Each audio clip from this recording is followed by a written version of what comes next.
તમારા ઘોડા ખૂટી ખૂટી તો આજે 16 વર્ષના થઈ ગયા માં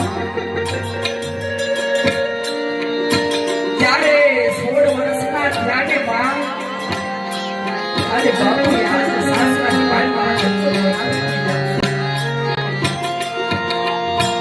બાપુ એ સાસરાની વાતમાં વળાવતા કરી આવો દેવામાં કોઈ વસ્તુની ખાવી નથી લાગી માં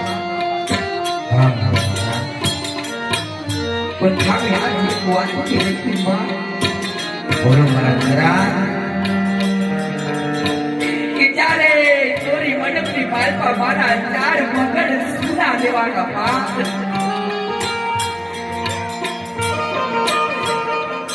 ત્યારે પાલપા આડી લાયા ની કોટ પઈ માં અરે મારે શા માટે તમે વિલાપ કરી રહ્યા તમે તમારા સાસરિયાની અંદર તમારી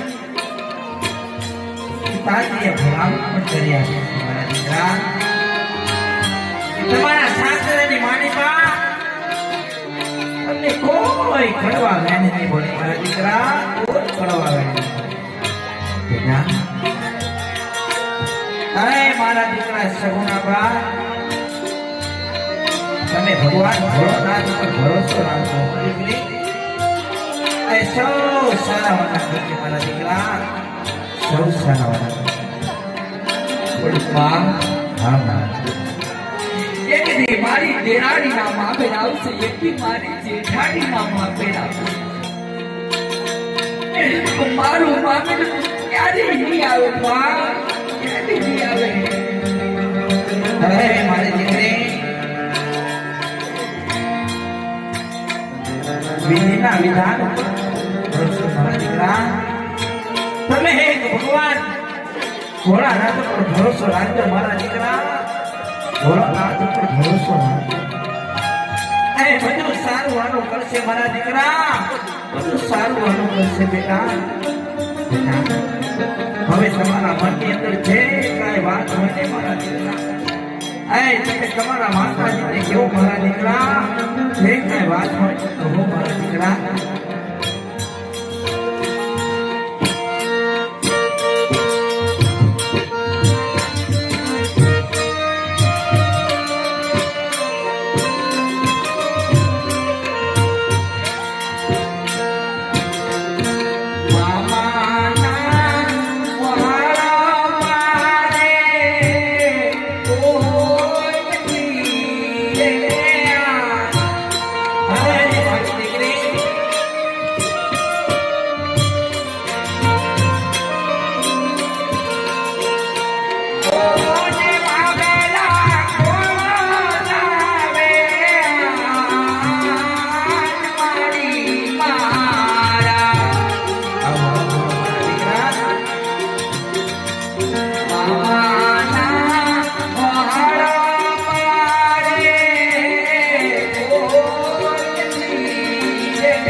અરે સગુણા બા,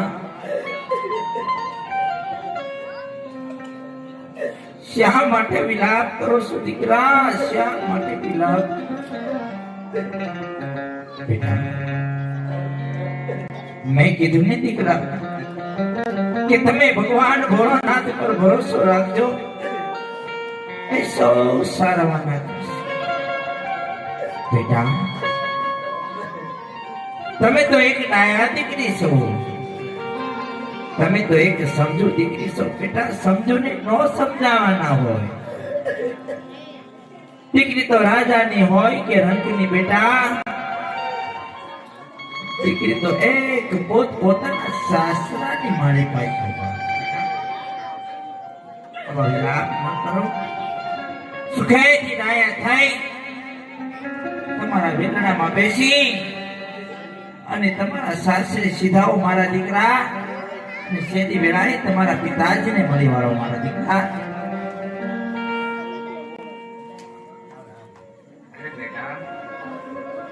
આટલો બધો વિલાપ તમે શા માટે કરો છો? તમને દેવામાં કોઈ વાતની ખામી રાખી નથી, પણ તમારે શેનું દુઃખ છે હું જાણું છું. બેટા, તમારે માડી રહ્યો વીર નથી, પણ ભગવાન માથે ભરોસો રાખજો. ભગવાન હવ હારા વાંધો કરશે. એ વાતની તમે જરા પણ ચિંતા ન કરો. પડિયા રાજાને પણ ભલામણ કરી આપી છે, જેથી કરી તમારા સાસરિયાની માલિકા, તમારા સાસુ જેઠાણી નણંદ તમને કોઈ મેળા નહીં બોલે. બેટા, દયા થઈ મેળામાં બેસી તમારા સાસરે સીધાવો.